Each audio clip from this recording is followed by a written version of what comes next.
Hello everybody! Woohoo! Welcome to my office.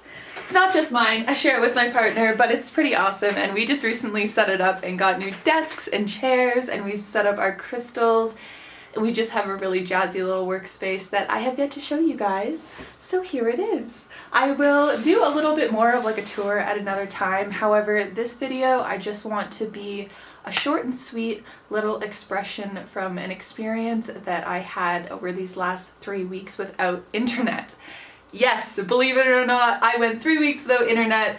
Crazy idea for most people in the world. They're like, oh my god, I can't even go a day or an hour, which honestly is very sad, and unfortunately a lot of us are just accustomed to living like that. Just before we start this video, I just want to make a very special announcement that I am officially a plant mom! I know, you're like, wait, what? Hello? Hello. Look at these little babies, aren't they so cute? Just got these 2 new succulents from Canadian Tire. I'm really excited about it. I am now a plant mom, hello! Fun fact, I love plants and wish I could have a house full of plants. Sad thing is, our apartment doesn't really get that much natural light, so unfortunately it just doesn't really work and our plants will die. So, succulents! Anyways, moving on, just thought I would share that. Getting into the point of this video. The last 3 weeks, me and my partner have both gone without internet, and this was not a conscious decision. This was not something that we planned, this is not something that we wanted at the time, as a couple projects that we're just getting started on really require the internet. We share internet with the neighbor above us, or at least we used to, and we kind of had a couple little bit of disagreements, and she just decided one night at 10:30 at night to just unplug the internet, and that's that. So yeah, you can imagine how that transition went. It wasn't graceful at first, let me tell you that much. There was a lot of internal resistance because it's not even like we have data on our cell phones. We don't have cell phone plans like at all. We actually just recently got one. This is the first cell phone plan I've had in like almost a year. So with that being said, it kind of just totally threw us off our trajectory, and we're gonna make a separate video just on our own experience because it was huge. Like, I know that that might not sound like a lot, like, oh cool, you went without internet. But guys, think about it. When was the last time that you went without internet for more than like a day? Or a week? We have internet accessible to us a lot more times than not. So to imagine having internet just taken from you without your consent or your willingness for literally like almost a month, it was just kind of like, okay. And the fun part is, we ended up loving it. Disclaimer, this video probably does not pertain to you if you have a strong sense of self and you consciously use internet and social media with intention. However, that's not a lot of us. A lot of us are kind of caught in the loop, caught in the industry where these apps are literally designed to get us hooked, and we are just a part of consumerism. One thing I've noticed so much is that the quality of relationships has decreased these days because of how active we are on our phones. Have you ever seen groups of people who are together at a dinner table, or maybe they're having drinks at the bar, maybe they're in the park, and a lot of them are just on their phone, right? It's like, why are we even hanging out anymore when no one is fully present with us? Last summer, I made a conscious decision to cancel my phone plan because I realized that I was on my phone too much and that I wasn't connecting fully with people that were in my life real time. It's so easy to connect with people on the internet because your face isn't there. You have that ability to just have this shield kind of where you are putting out a persona of who you are and connecting with people just via text. A lot of people don't know how to talk these days. A lot of people are nervous to make eye contact. A lot of people don't know how to start conversation, but they can slide into your DMs real easily. So take a look, not only in your intimate relationships, but your friendships, with your family.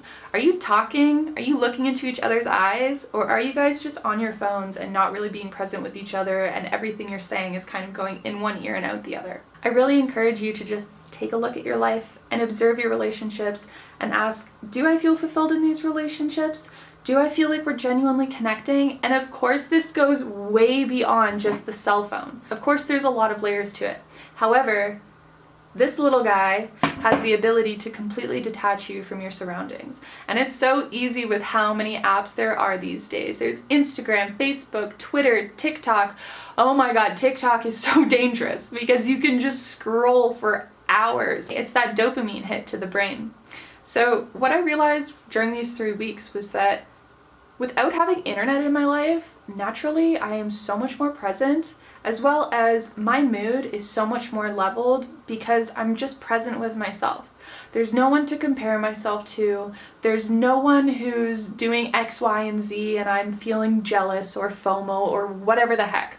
You know, it takes getting to a certain level to completely detach from those feelings, but it's even harder to get there when we're constantly stimulated with social media. So with that being said, just to wrap this all up, take a good look at your relationships and don't go pointing fingers, you know, point one at yourself. Are you present with the people around you? Are you present with your family and your friends and your partner if you have one?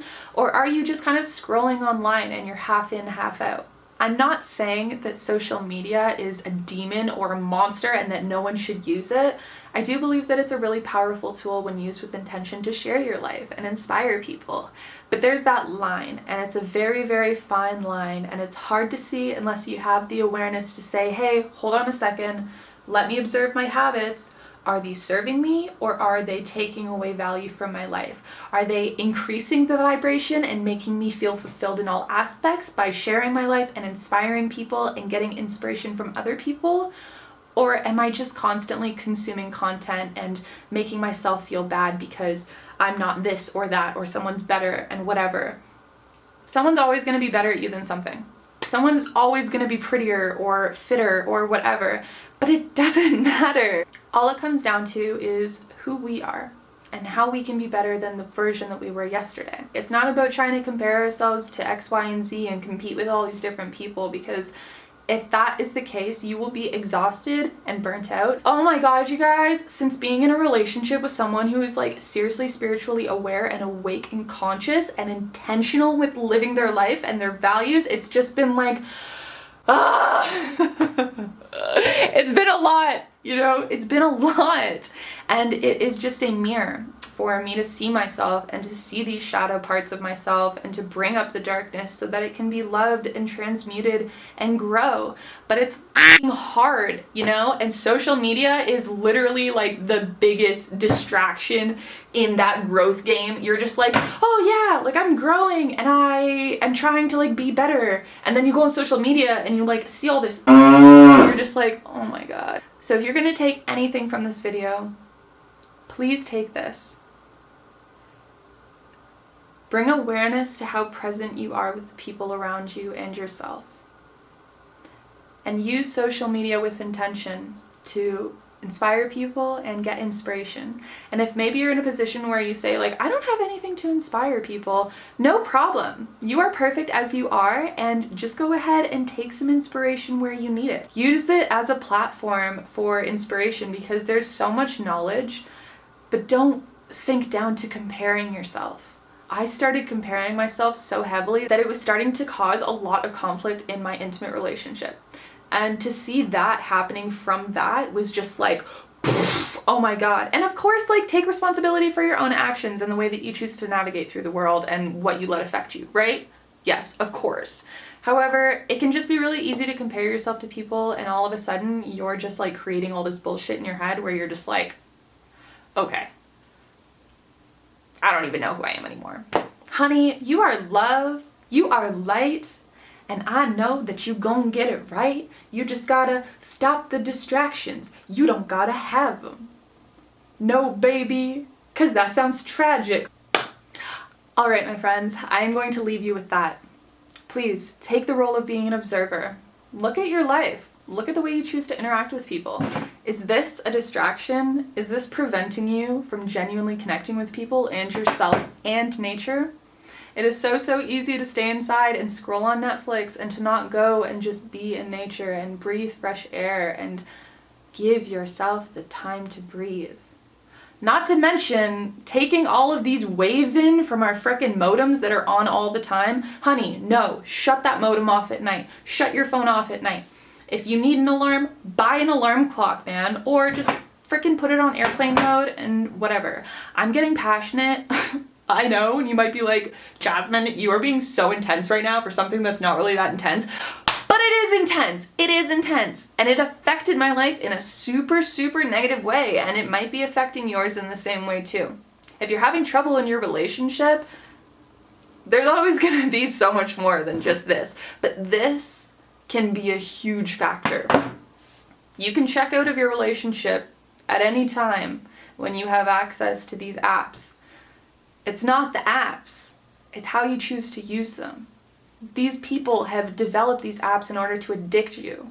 They don't care about your mental health, they don't care about your well-being, they care about money and analytics and statistics, and you are just a number to them.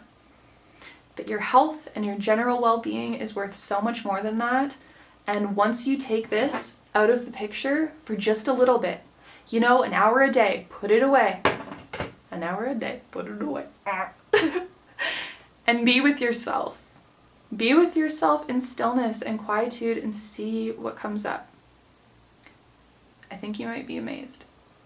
Give it a little time. Know that initially, naturally, there's going to be some tension and some, I don't want to do this. But, you know, it's just like taking candy from a baby. Okay, baby, I know this candy's really sweet and yummy, but it's not good for you all the time. You are the baby. The internet is the candy. And my love, take a break. Okay? Okay. So, I love you. I know that was a lot. I can get intense.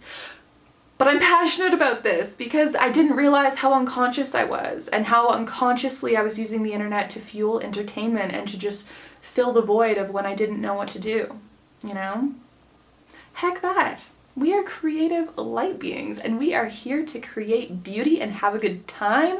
And although Instagram can be fun and all of these apps can be fun to look at and check in with, don't get sucked in. Don't get sucked in. So many of us are sucked in and we don't even know it. We're slaves and prisoners and we don't even freaking know it. Wake up, my babies. All right.